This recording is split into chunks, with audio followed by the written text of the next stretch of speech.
Hey you, stay away from places like this. I was told this by Nick, a supervisor from the same company.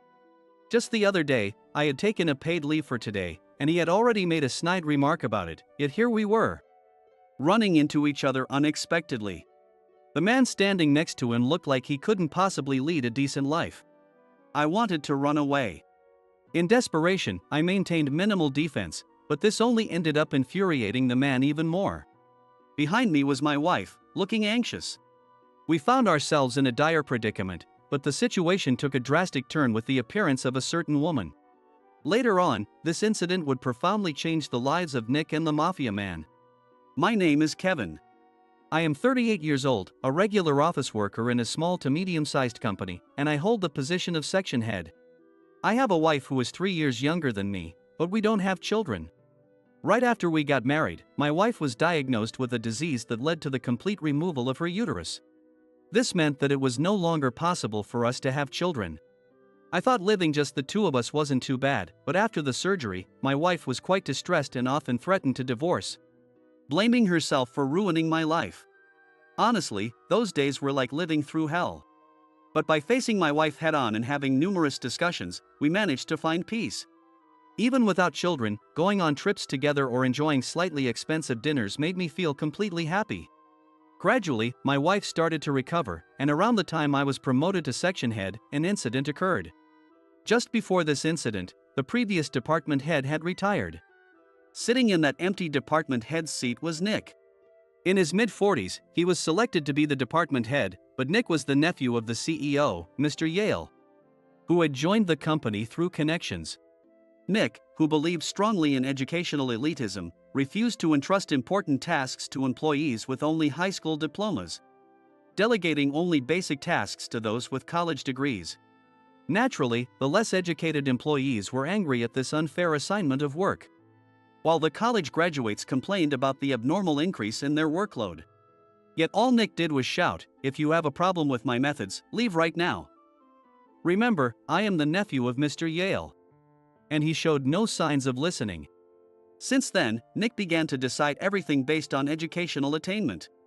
When a high school graduate tried to attend an important meeting with a client, Nick would say, "You're pointless. A high school grad shouldn't be sticking their nose into this and arbitrarily make changes." Or when a college graduate helped a high school graduate employee, he would say, "Don't pamper them. You are a college grad. You shouldn't need to help such people."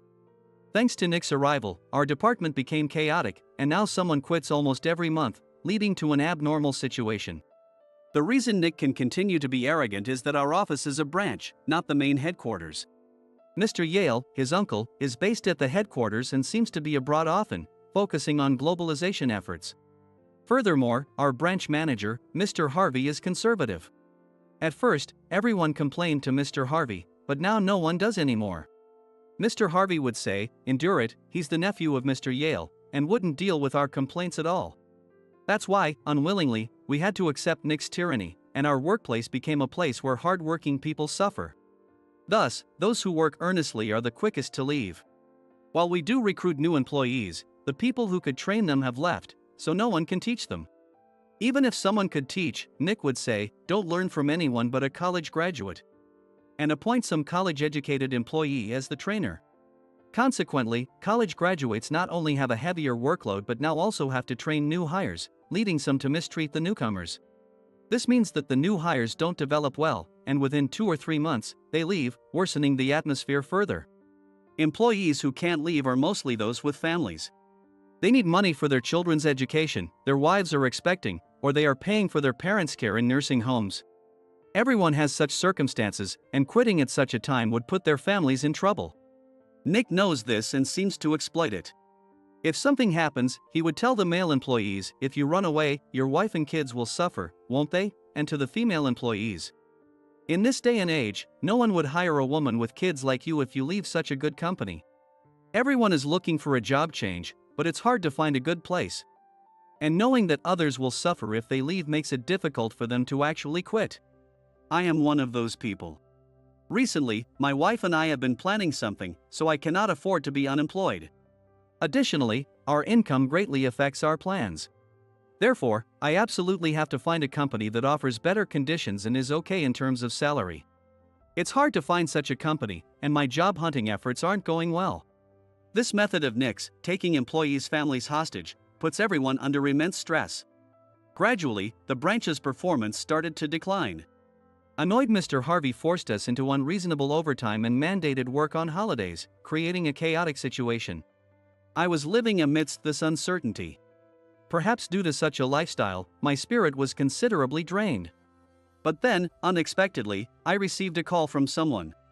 It was from my mother, who lives far away with my sister. Mike's third death anniversary is coming up, so come back home. And isn't Kate's birthday soon? She's always been so focused on the house and hasn't married, always staying single. Let's at least celebrate with just us.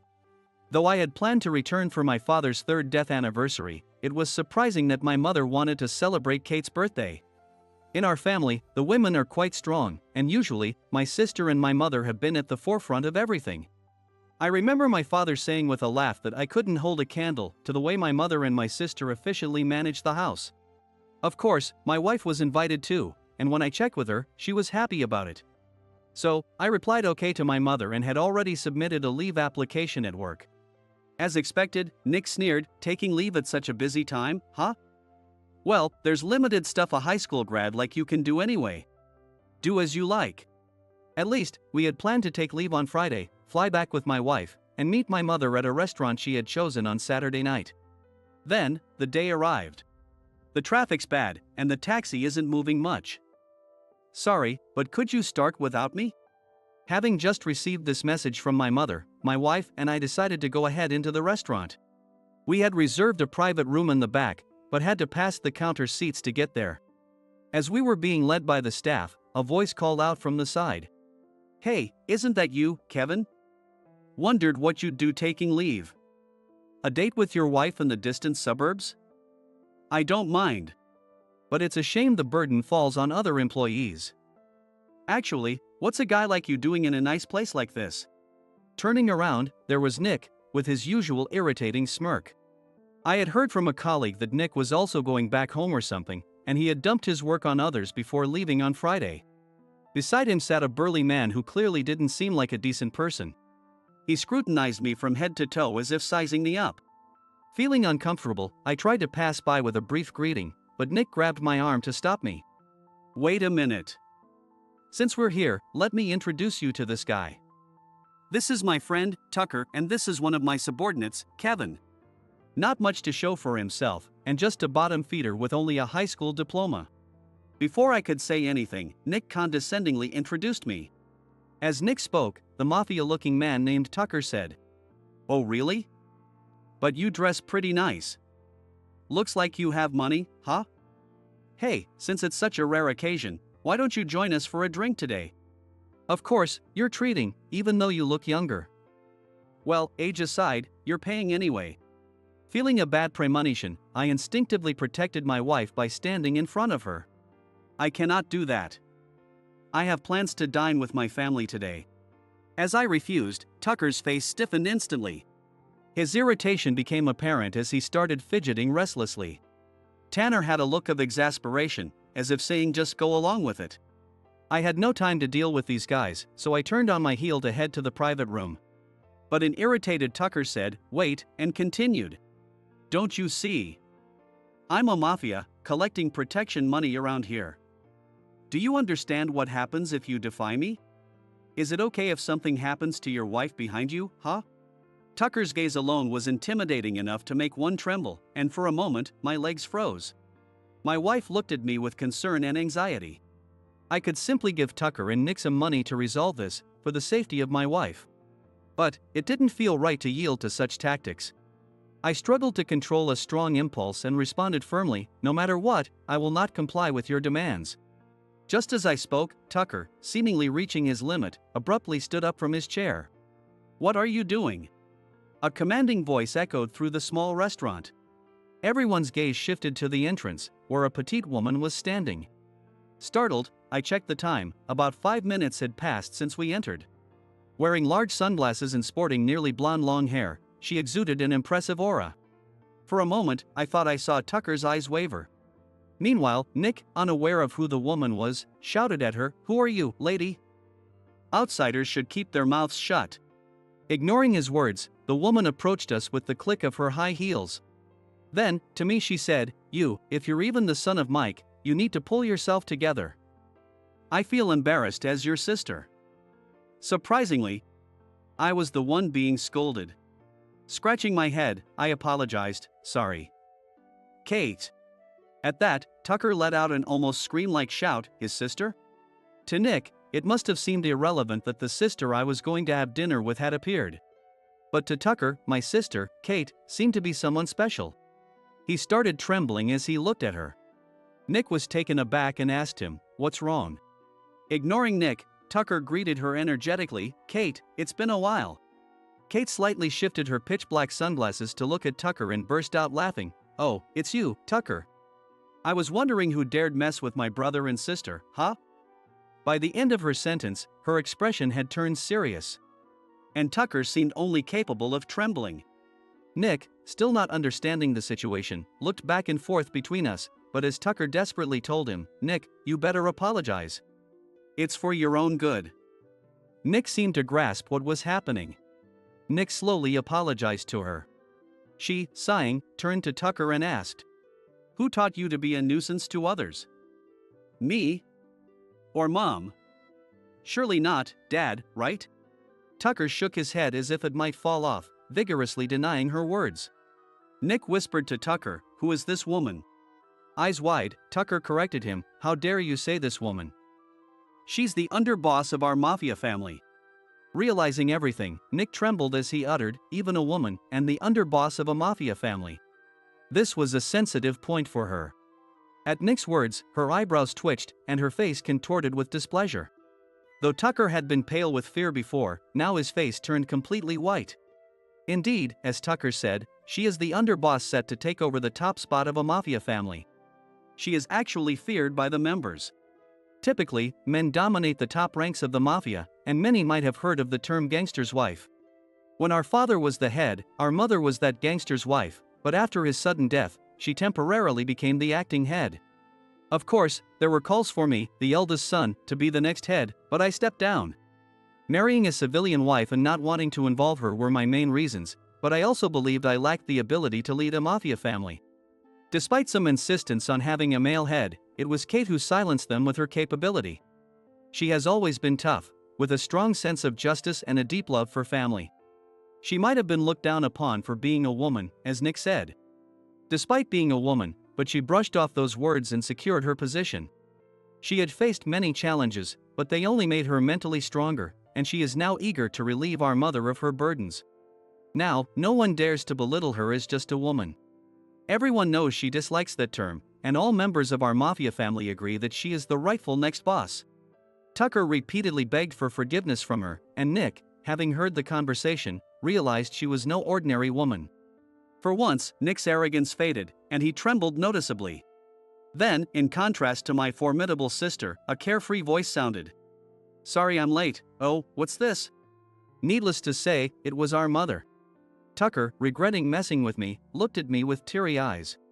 My mother quickly grasped the situation and turned to Tucker, asking, "Aren't you the boy from back then? It seems quite tense here, but can you explain what's happening?" Overwhelmed by my mother's commanding aura, Tucker kept apologizing, seeking forgiveness. To a confused Nick, I explained, "As you can see, Tucker is a member of the mafia family led by our mother, the current head, and my sister, the next head." Tanner stared at Kate and me, his teeth chattering. With a sigh, Kate suggested, "Let's not disturb the other customers here. Let's talk in the private room in the back." Tucker, looking utterly deflated, had no choice but to agree. Nick, having relied on Tucker's authority, clearly lacked the courage to challenge someone who even Tucker obediently followed. He replied in a voice as faint as a mosquito's and followed us timidly. We took our seats and ordered drinks. After hearing some of the situation from Kate, our mother spoke to Tucker in a low, grave tone. "How dare you disgrace our family's name in such a place? The worlds of the straight and the mafia are different. You should know better." The usual swagger drained from Tucker as he faced the stern reproach from our mother, the current head of our family.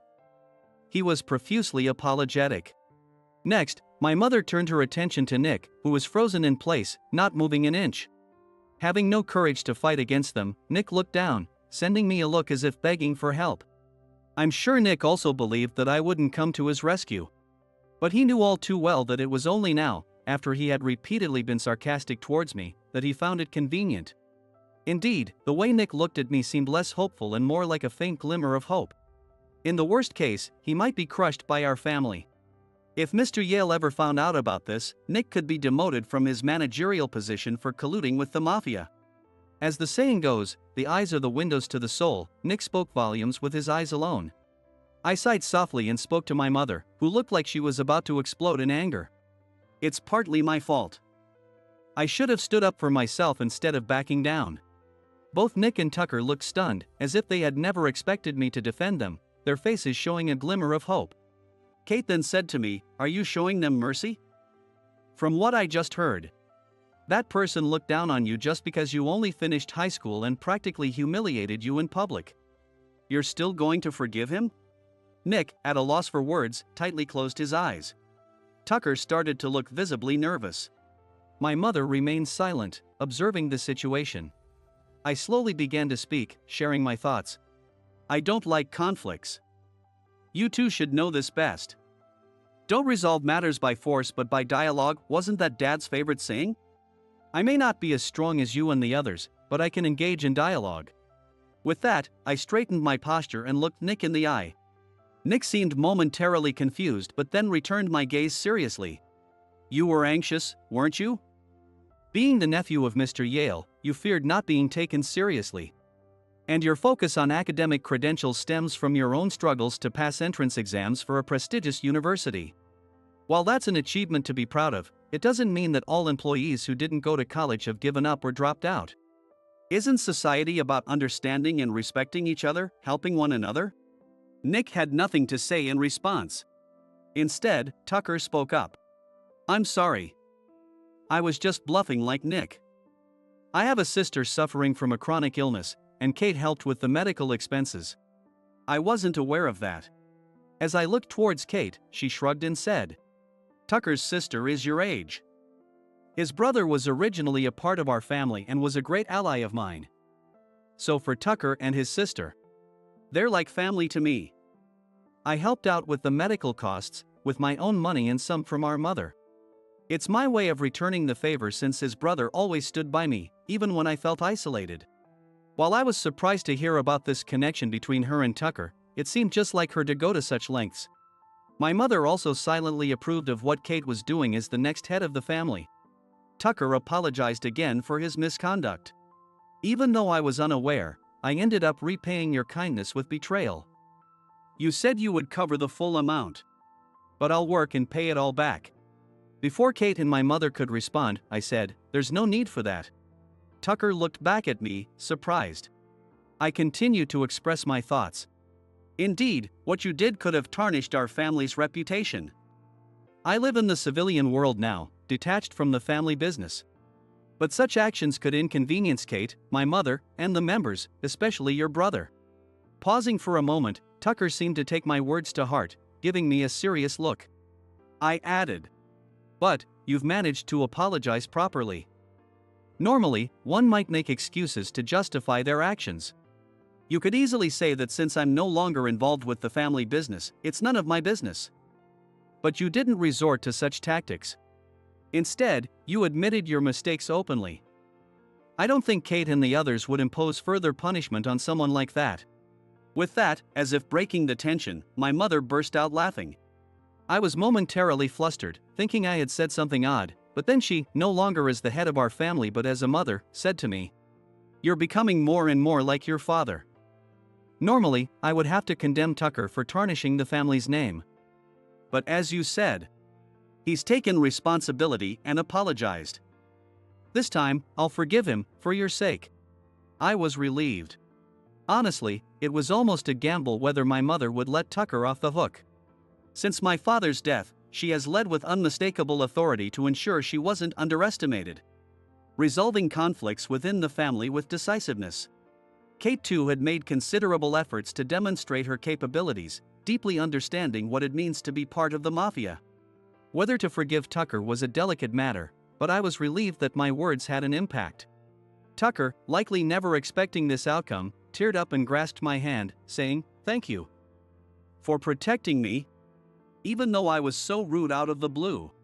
I slowly shook my head in response to his words. I hadn't really protected Tucker. I had simply stood by my own principles and followed through with them. When I explained this, Tucker, deeply moved, said, "You are my hero," and showed respect for me, even though I'm younger than him.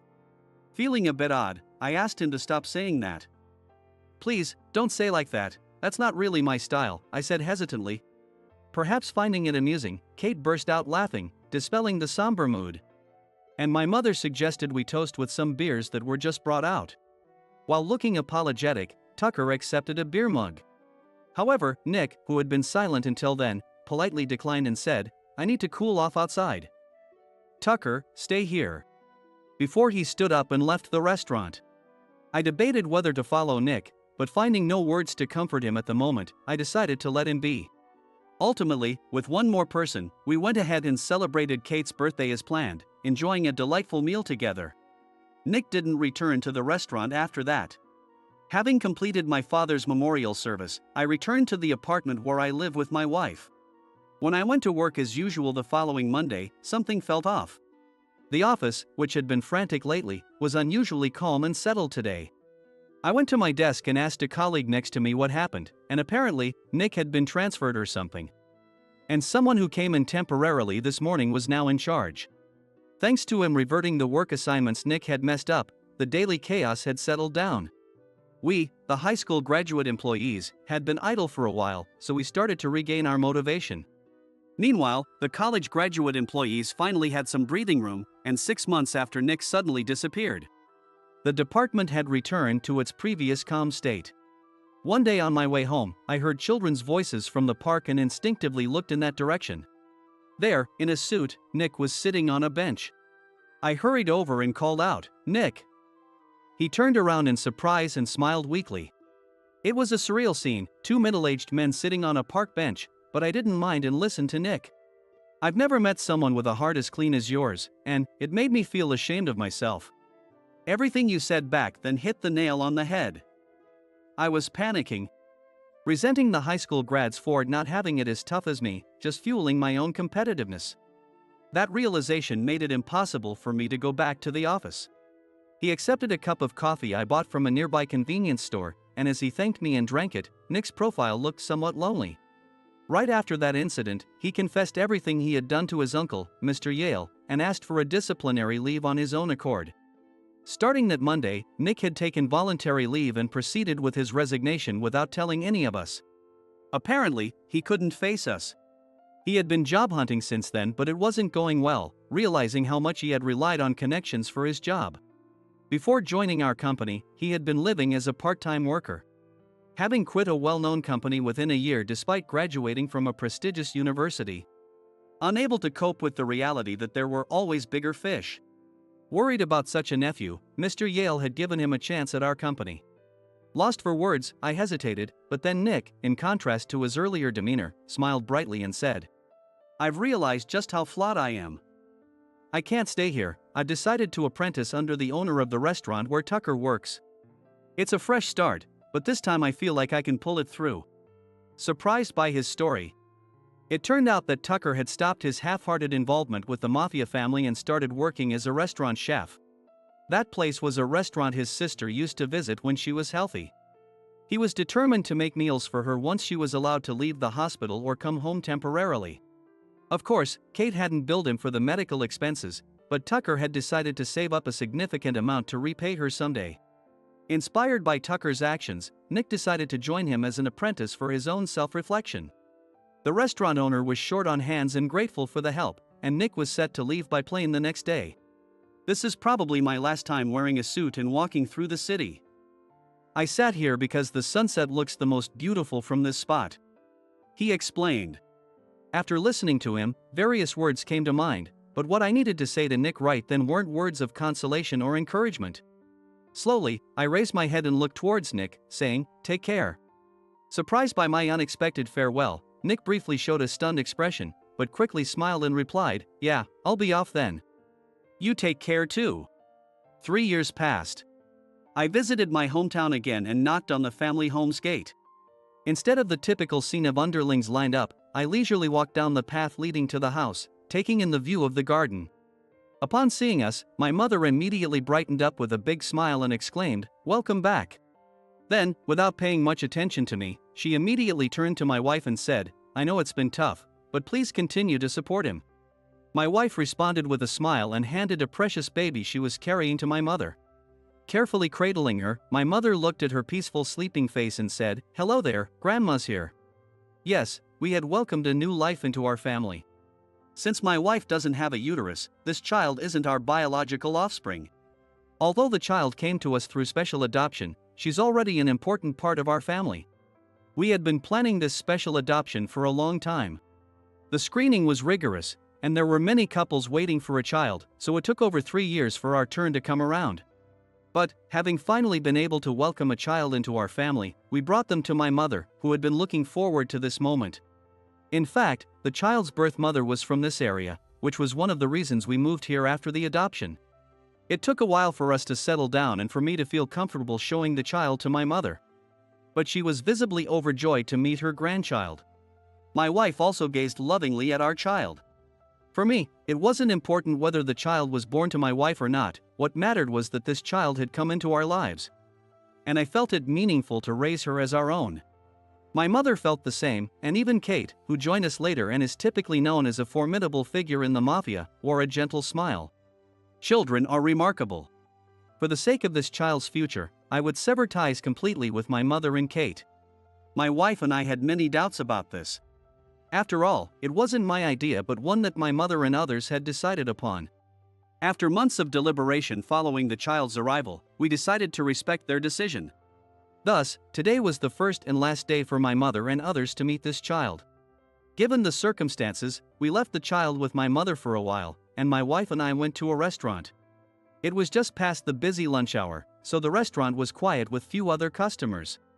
As we entered, we were greeted with a hearty welcome. As we took our seats, a familiar face, now a waiter, brought us a menu and cheerfully said, "Long time no see. Today's special is grilled chicken made by Nick. It's really the best." My wife and I burst out laughing, and from the back of the kitchen came Nick's embarrassed shout, "Stop it. That's not my special." The restaurant owner joined in the laughter, and I could tell that these three had built a good relationship. Tucker's sister was still hospitalized. But she had recently been granted temporary leave and had come to this restaurant to eat some of Tucker's specials. Tucker's dream had come true, and it seemed he now had a new goal: to open a new restaurant with Nick. How these two became friends was still a mystery, but it was clear they were bound by an invisible, strong bond. After finishing our meal and getting ready to pay, I encouraged them, "Keep up the good work." Nick, who once had a troubled expression, and Tucker, who used to tremble in fear, were no more. Both responded with bright smiles, "Yes. Life exists as uniquely as there are people, and if one were to look into their histories, they would find a mix of highs and lows." Feeling that I had glimpsed a part of that, I felt strangely moved. I would now build a life with my newly adopted daughter and my family. With that prospect of future joys, my wife and I left the restaurant hand in hand.